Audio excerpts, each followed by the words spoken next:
हाँ तो प्रिय मित्रों, आप टॉपिक देखकर समझ गए होंगे आज हम किसके बारे में पढ़ेंगे। जैव प्रक्रम का विषमपोषी पोषण।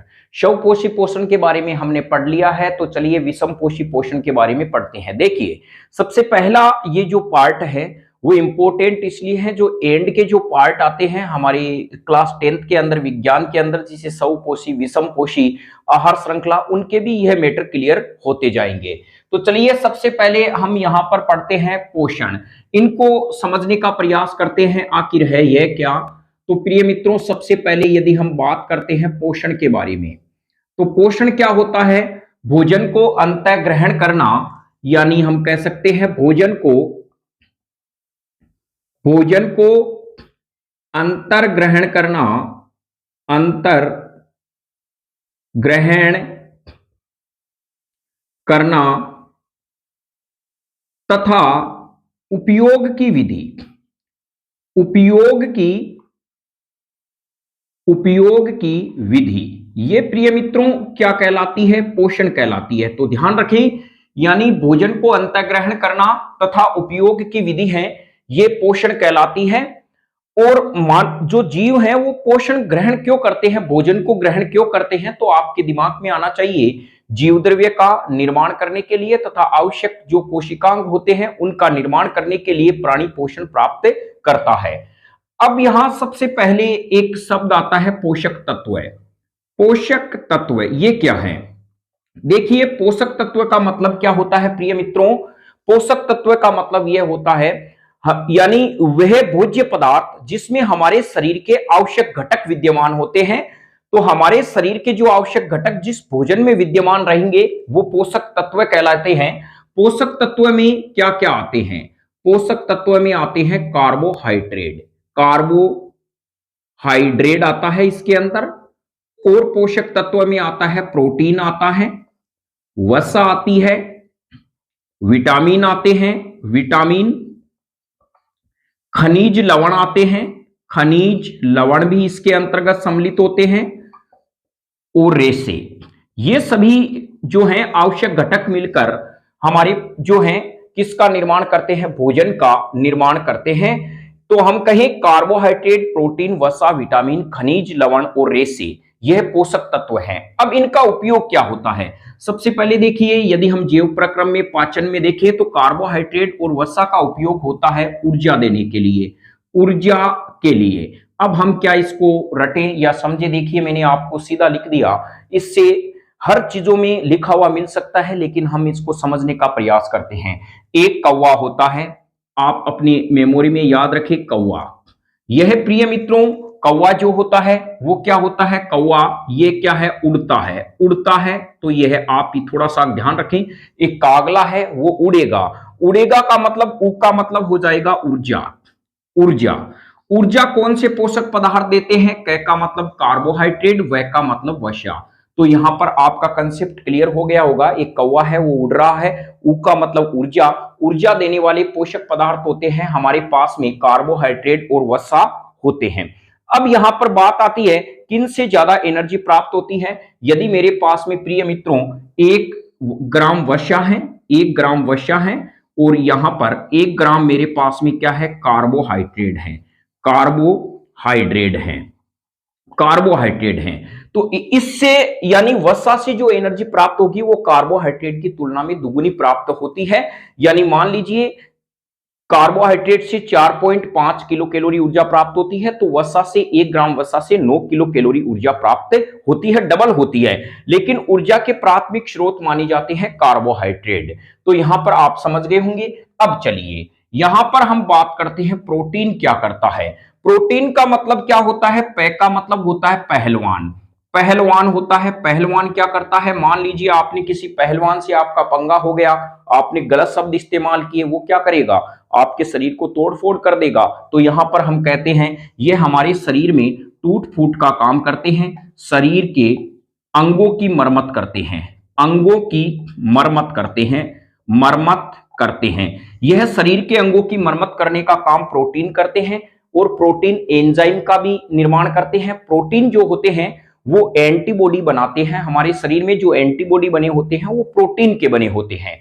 विटामिन का प्रिय मित्रों ध्यान रखना, इनका पाचन नहीं होता है, ये सीधे ही रक्त में अवशोषित हो जाते हैं और उपापचय क्रिया में योगदान देते हैं और शरीर में प्रतिरोधक क्षमता को भी बढ़ाते हैं। खनिज लवण भी यही काम करते हैं, मेटाबॉलिज्म, उपापचय क्रियाओं को बढ़ाने का काम करते हैं। रेसे, यह रेसे क्या करते हैं प्रिय मित्रों, जो दाल के छिलके होते हैं, ग्वारफली होती है, उनमें ये पाए जाते हैं, भिंडी में पाए जाते हैं। ये हमारे अपचित जो भोजन होता है उसको बाहर निकालने का कार्य करते हैं। कब्जी इस व्यक्ति को हो जाती है तो वो यदि रेसे युक्त भोजन का ग्रहण करेगा उसकी कब्जी दूर हो जाएगी।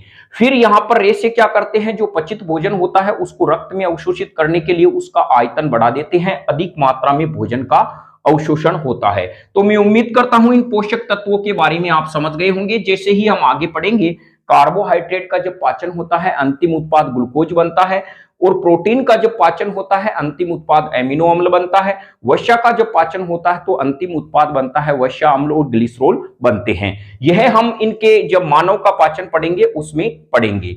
अब यहां पर हमारे यहाँ जो फैक्ट आता है वो है विषमपोषी पोषण। विषमपोषी पोषण क्या होते हैं, तो यहां पर आप हेडिंग में आप समझ सकते हैं प्रिय मित्रों, विषमपोषी पोषण। विषमपोषी पोषण यानी ऐसे जीव जो भोजन दूसरे जीवों से ग्रहण करते हैं उन्हें विषमपोषी पोषण कहते हैं। तो हम कह सकते हैं ऐसे जीव जो भोजन का निर्माण स्वयं नहीं करते,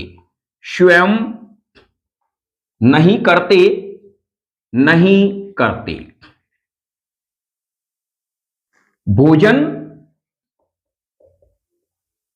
के लिए दूसरे प्राणी पर निर्भर रहते हैं, दूसरे प्राणी पर निर्भर रहते हैं तो वो कहलाते हैं विषमपोषी जीव।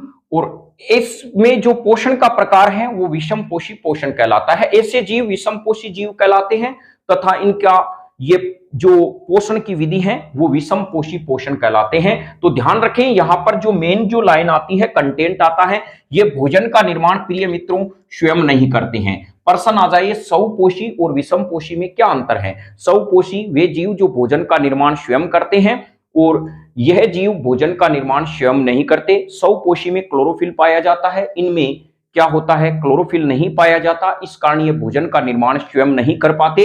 यह भोजन के लिए दूसरे प्राणियों पर क्या रहते हैं प्रिय मित्रों, निर्भर रहते हैं। तो अब यहां पर हम कहते हैं विषमपोषी पोषण के प्रकार, यानी प्रकार के बारे में बात करते हैं। तो पहला जो प्रकार आता है वो है मर्तोपजीवी का। मर्तोपजीवी का प्रकार आता है, पहला प्रकार आएगा मर्तोपजीवी का। तो चलिए समझते हैं। देखिए प्यारे बच्चों, यहां पर मर्तोपजीवी का मतलब होता है मरा हुआ मृत जीव, यानी ऐसे जीव जो सड़े गले पदार्थ से अपना भोजन ग्रहण करते हैं। ऐसे जीव जो सड़े गले पदार्थों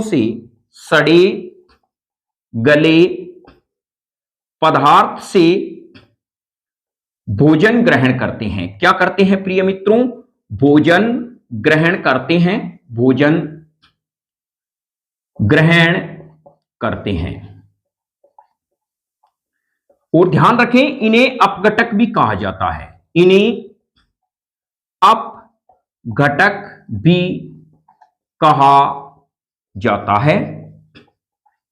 अपघटक भी कहा जाता है। ये क्या करते हैं, यानी बाहर ही वातावरण में ही किसी भोजन को छोटे छोटे टुकड़ों में तोड़ देते हैं, फिर उसको विलयशील अवस्था में लाकर फिर भोजन को बाद में ग्रहण करते हैं। यह है मर्तोपजीवी। उदाहरण महत्वपूर्ण है इसका प्रिय मित्रों, उदाहरण ध्यान रखना, उदाहरण इसका होता है कवक और जीवाणु। यह मर्तोपजीवी के क्या है, उदाहरण है, और इन्हें अपघटक भी कहा जाता है और पर्यावरण में इन्हें अपमार्जक भी कहा जाता है, यानी ये पर्यावरण में सड़े गले पदार्थों को हटाने का काम करते हैं।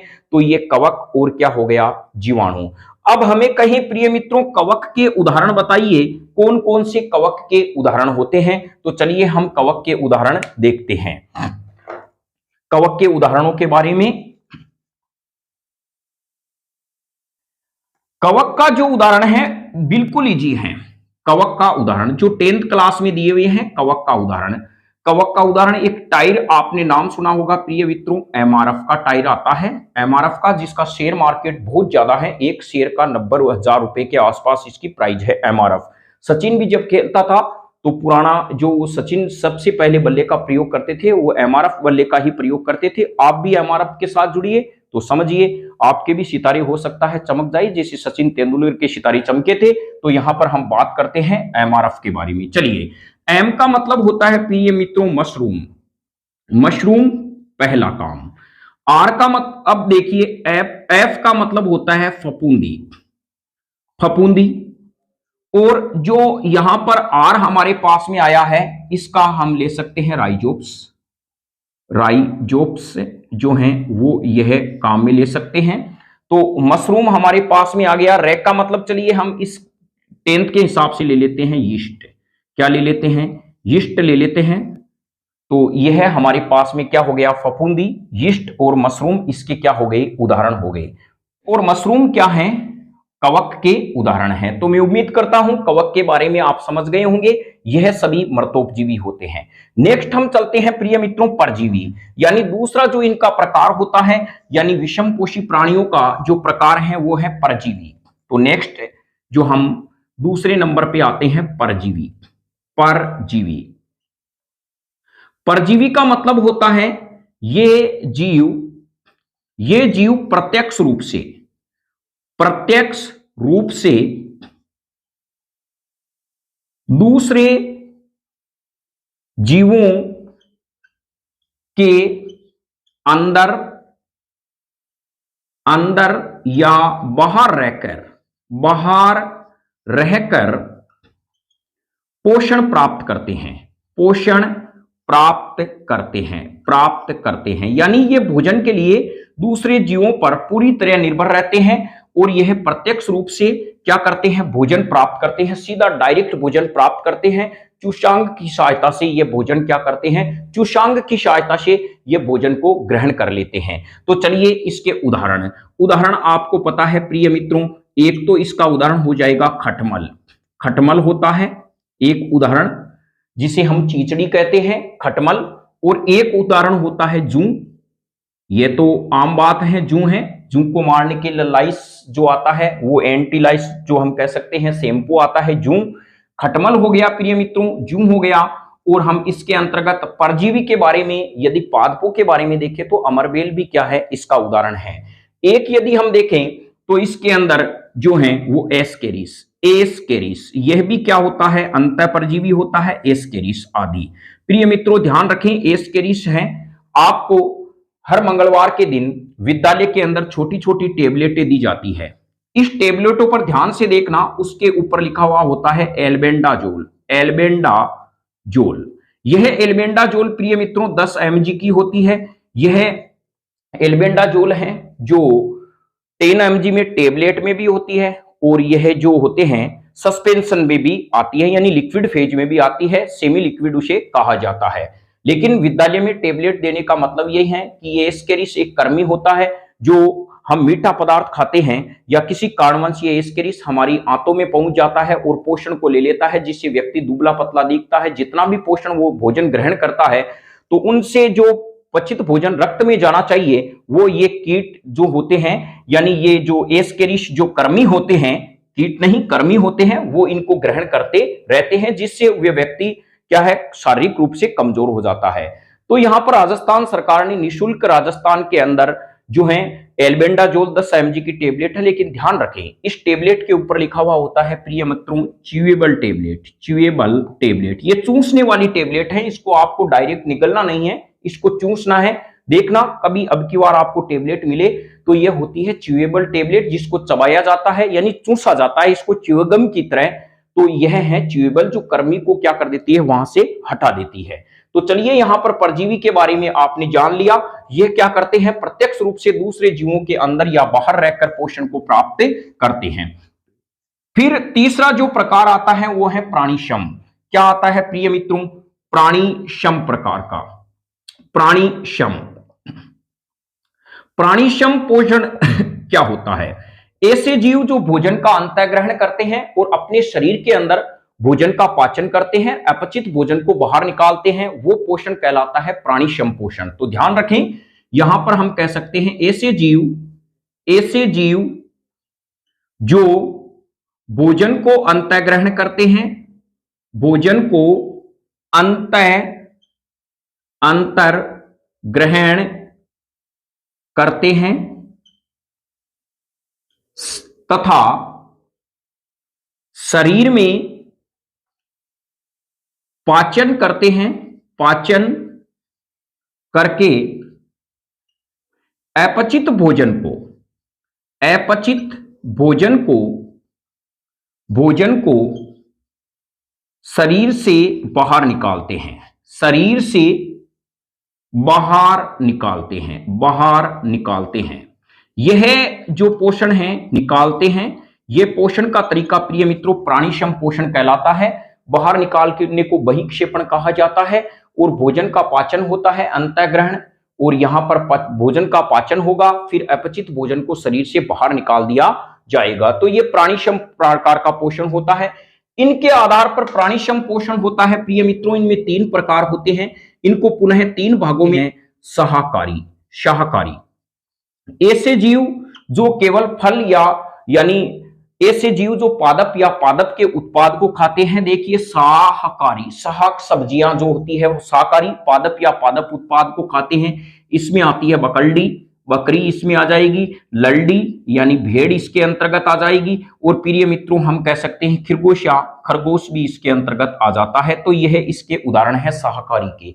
दूसरा उदाहरण यदि हम देखें तो वो होता है मांसाहारी का। मांसाहारी मांस कौन कौन से खाते हैं उसके अंतर्गत हम लिखते हैं। तो चलिए नेक्स्ट जो इनमें विषमपोषी प्राणियों में आता है मांसाहारी, ऐसे प्राणी जो मांस का भक्षण करते हैं, जैसे हम कह सकते हैं शेर इसके अंतर्गत आता है, चीता इसके अंतर्गत आता है, बाज इसके अंतर्गत आता है, बाज जो होता है बाज इसके अंतर्गत आता है, बाज आ जाएगा। फिर हम कह सकते हैं सर्प भी इसमें आता है। आदि क्या होते हैं, मांसाहारी प्राणी होते हैं। तो यहां पर ध्यान रखें शेर, चीता, बाज, सर्प आदि इसमें आते हैं। फिर आते हैं प्रिय मित्रों सी के बारे में कैटेगरी आती है इनकी सर्वहारी, ऐसे प्राणी जो पादप उत्पाद तथा अन्य प्राणियों को अपना भोजन के रूप में आहार बनाते हैं, उन्हें सर्वहारी प्राणी कहते हैं, यानी सब कुछ खा लेते हैं ये। तो यहां पर परिभाषा आप लिख सकते हैं ऐसे जीव जो भोजन के रूप में पादप उत्पाद तथा दूसरे प्राणियों को अपना आहार बनाते हैं, उन्हें सर्वहारी कहते हैं। सर्वहारी का उदाहरण यदि हम देखें तो मनुष्य इसका उदाहरण हो जाएगा, और कॉकरोच इसका उदाहरण हो जाएगा। कॉकरोच भी इसके अंतर्गत आता है। और हम कह सकते हैं अमीबा भी प्रिय मित्रों किस में आता है, सर्वहारी में आता है। और पैरामीशियम भी सर्वहारी में आता है। पैरामीशियम भी क्या होता है, सर्वहारी होता है। जो भी मिलता है उसको टपका लेते हैं, तो यह इसके अंतर्गत आते हैं। तो यहां पर हम कह सकते हैं मनुष्य, कॉकरोच, अमीबा और पैरामीशियम है वो सर्वहारी प्राणी के अंतर्गत आते हैं। तो चलिए यहां पर आपने विषमपोषी पोषण है उनके प्रकार के बारे में देखा। अब यहां पर एक प्रश्न उठता है, क्या सभी प्राणियों में पोषण की विधि समान होती है क्या? यानी क्या प्रश्न यहां पर यह है कि क्या सभी प्राणी में पोषण की विधि समान है क्या? पोषण की विधि क्या है, समान है क्या? तो मैंने पहले ही कहा प्रिय मित्रों, प्राणी जो है वो पोषण ग्रहण क्यों करता है? अपने शरीर में जीव द्रव्य का निर्माण करने के लिए वो क्या करता है, पोषण का निर्माण करता है। तो कुछ प्राणी छोटे होते हैं, उन्हें कम जीव द्रव्य की आवश्यकता होती है, कुछ बड़े होते हैं, उन्हें अधिक जीव द्रव्य की आवश्यकता होती है। तो यहां पर पोषण की विधि क्या होती है, अलग अलग होती है। तो यहां पर हम कहेंगे सभी प्राणियों में पोषण की विधि समान नहीं होती है, क्योंकि सभी जीवों का शरीर अलग अलग होता है, अलग अलग जीव द्रव्य निर्माण की आवश्यकता होती है, इसीलिए पोषण की विधि क्या होती है, असमान होती है। सबसे पहले यदि हम बात करें पोषण की विधि के बारे में, तो एक कोशिकीय जीव, यहां पर एक कोशिकीय जीव में पोषण, तो आप हेडिंग भी लगा सकते हैं, एक कोशिकीय जीव में पोषण। एक कोशिकीय जीव, जीव में पोषण, एक कोशिकीय जीव में पोषण। तो यहां ध्यान रखें, हमारे कोर्स के अंदर क्लास 10th में दो ही जीवों को सम्मिलित किया गया है। तो सबसे पहले हम कह सकते हैं एक कोशिकीय जीवों में पोषण होता है, यह सामान्य शरीर की सामान्य सतह से भोजन को ग्रहण करते हैं। तो यहां पे हम कह सकते हैं इसके एक कोशिकीय जीव के उदाहरण। सबसे पहले हम हेडिंग लगाएंगे एक कोशिकीय जीव। एक कोशिकीय जीव प्रिय मित्रों कौन कौन से हैं, कोर्स के अकॉर्डिंग एक अमीबा है, अमीबा होता है, एक होता है प्रिय मित्रों पेरामीशियम। तो यहां पर ये दो हमारे कोर्स में दिखाए गए हैं, अमीबा और पेरामीशियम। ध्यान रखें, यीस्ट एक कोशिकीय कवक होता है, ये भोजन को मृतोपजीवी की तरह इनका व्यवहार होता है। तो यहां पर हम बात करेंगे एक कोशिकीय जीव अमीबा और पेरामीशियम की। इनमें क्या होता है कि एक कोशिकीय जीवों में इनमें भोजन को यानी पोषण को शरीर की सामान्य सतह से, शरीर की सामान्य सतह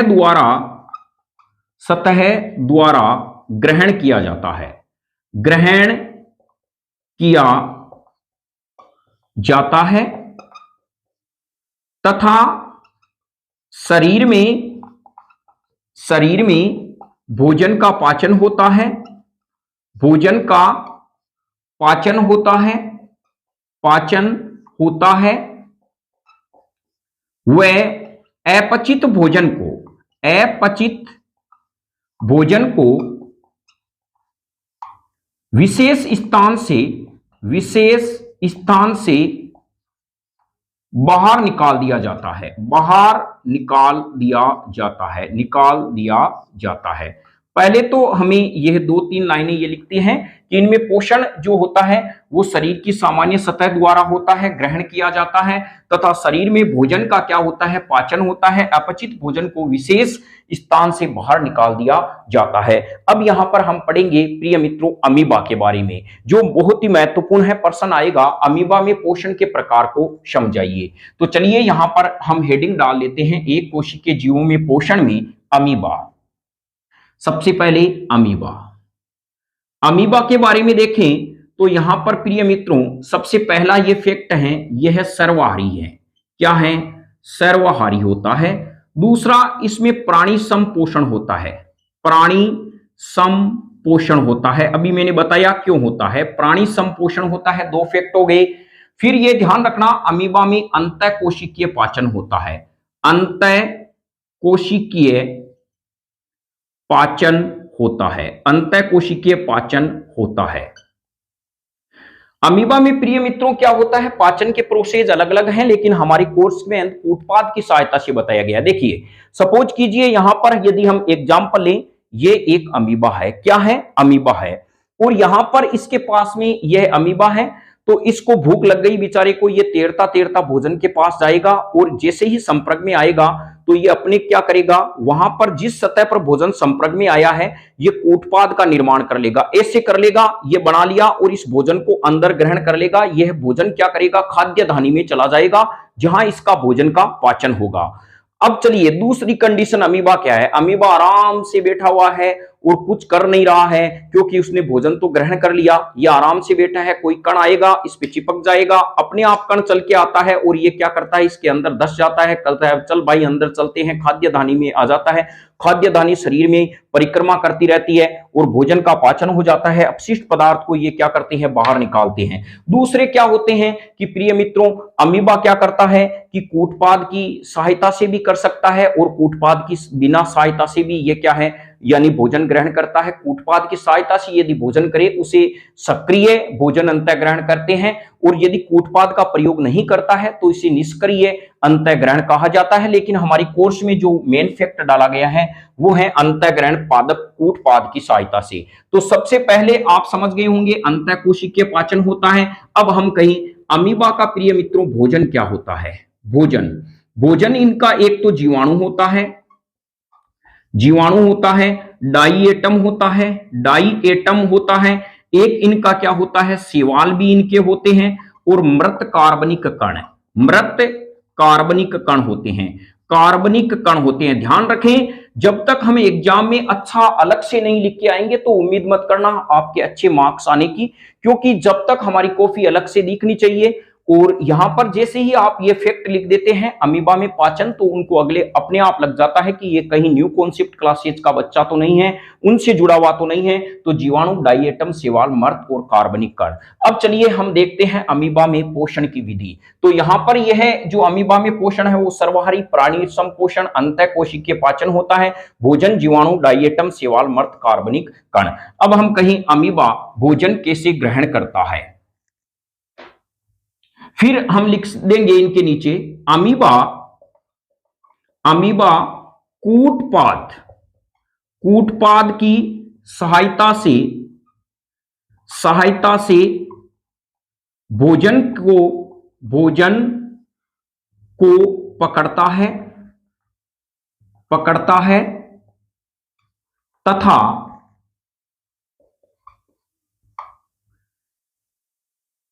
एंडोप्लाज्म में भेज देता है। एंडोप्लाज्म अंदर वाला जो अंतः प्लाज्मा होता है एंडोप्लाज्म में भेज देता है, जहां खाद्य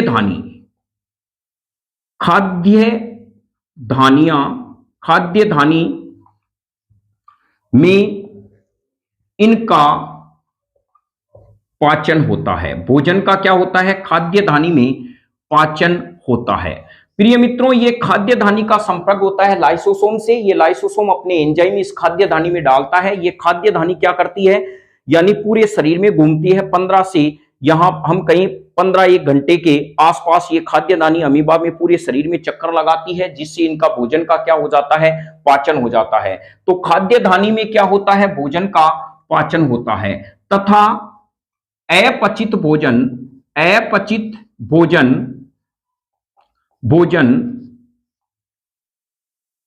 शरीर की दूसरी सतह,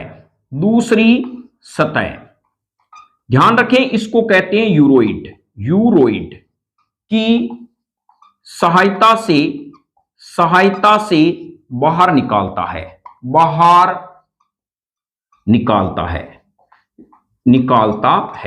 तो यहां पर आपने कहा प्राणी सम प्रकार का पोषण होता है। अमीबा किसकी सहायता से भोजन ग्रहण करता है, कूटपाद की सहायता से। ध्यान रखें, अमीबा में कूटपाद प्रिय मित्रों गमन करने में भी सहायक है, भोजन को पकड़ने में भी सहायक है, अमीबा का आकार बदलने में भी सहायक है। अमीबा का मतलब होता है आकार बदलने वाला प्राणी और अमर प्राणी होता है। इनकी सहायता से ये भोजन को पकड़ लेता है और एंडोप्लाज्म में भोजन को भेज देता है, अंदर भेज देता है जहां खाद्य धानी होती है, इनमें इसका पाचन होता है तथा अपचित भोजन को शरीर की दूसरी सतह यूरोइड की सहायता से बाहर निकाल देता है। अमीबा में इस प्रकार पाचन होता है। चलिए हम इसको चित्र की सहायता से समझते हैं। तो यहां पर हम कहेंगे नामांकित चित्र किस प्रकार से अमीबा में पोषण यानी जो होता है भोजन का अंतःग्रहण और पाचन होता है। तो यहां पर चित्र,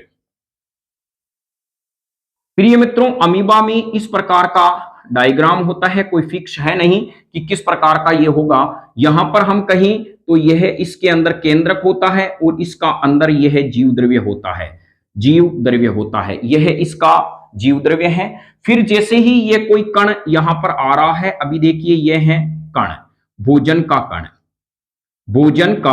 कण।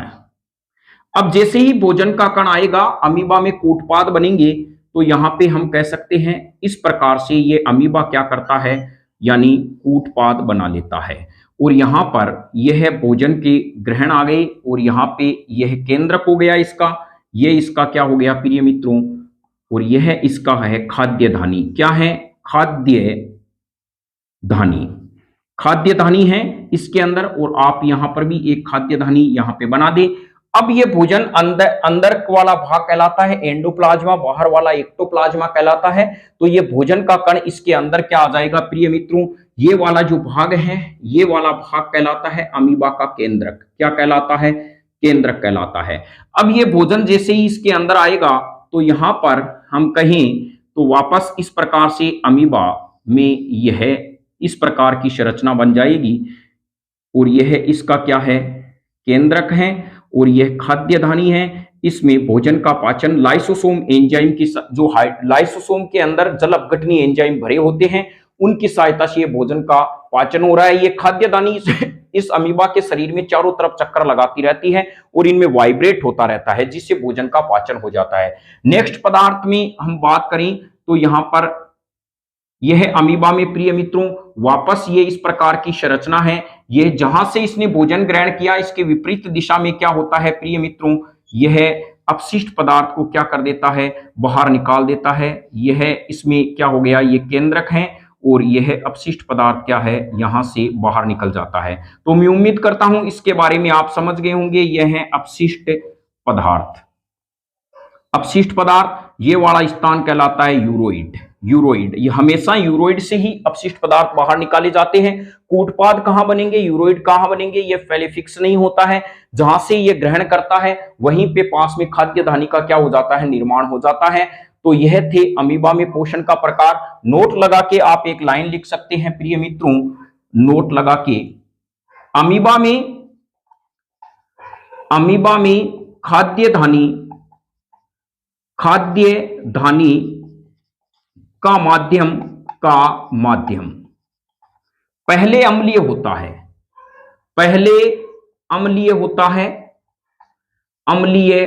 है, बाद में क्षारीय हो जाता है, क्षारीय हो जाता है। यह लाइन आप जरूर लिखें जब अमीबा के भोजन के बारे में आपको कहें कि पोषण के बारे में लिखना है। अमीबा में जो खाद्य धानी बनती है उनका पहले माध्यम अम्लीय इसलिए होता है, यदि इसमें कोई जीवाणु आ गया है तो यह खाद्य धानी में खत्म हो जाता है, बाद में क्षारीय माध्यम हो जाता है। यह लाइन बहुत अच्छी है, इसको आपको लिखना जरूरी है, क्योंकि अमीबा में भोजन का पाचन खाद्य धानी में होगा और खाद्य धानी का पहला माध्यम मीडियम बनेगा एसिडिक, बाद में यह बेसिक हो जाता है। तो मैं उम्मीद करता हूं अमीबा के बारे में आप समझ गए होंगे। बताइए अमीबा भोजन को किसकी सहायता से पकड़ता है प्रिय मित्रों? तो यहां पर हम कह सकते हैं यह है कूटपाद। यहां पर यह संरचना जो होती है प्रिय मित्रों, यह होती है कूटपाद। पाद का मतलब होता है पैर अमीबा में, कूट का मतलब होता है आवासी, इसे सूडोपोडिया भी अंग्रेजी में कहा जाता है। यह वास्तविक नहीं होते, आवासी पैर की तरह होते हैं, इसलिए इसे कूटपाद कहते हैं। ध्यान रखें अमीबा भोजन को कूटपाद की सहायता से पकड़ता है। अमीबा में जो जनन होता है प्रिय मित्रों, अलैंगिक जनन, वो द्विखंडन विधि से होता है। यह भी ध्यान रखें अमीबा में जनन होगा वो द्विखंडन विधि से होगा।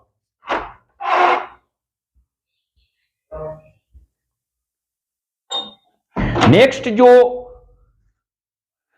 प्रोसेस है वो पेरामीशियम। नंबर 2 पे है प्रिय मित्रों पेरामीशियम। पेरामीशियम में पोषण। यहां पर क्या होता है पेरामीशियम में, आप लिख सकते हैं पेरामीशियम का आकार निश्चित होता है। देखिए पेरामीशियम कैसा, यहां पर क्या होगी, ये संरचना होगी, यानी स्लीपर जंतु कहते हैं। इसका आकार कैसा होता है, यानी चप्पल के जैसा होता है, और इसमें 2 केंद्रक पाए जाते हैं, एक बड़ा और एक छोटा। बस यह थोड़ा सा आपको चित्र नहीं, ये पेरामीशियम का इस प्रकार संरचना है स्लीपर जंतु। इनका आकार निश्चित होता है, तो भोजन को एक यानी निश्चित स्थान से भोजन को ग्रहण किया जाता है। तो आप लिख ले पेरामीशियम का आकार निश्चित होता है, तो भोजन को एक निश्चित स्थान से ग्रहण किया जाता है। फिर यहां पर पक्षमाभ की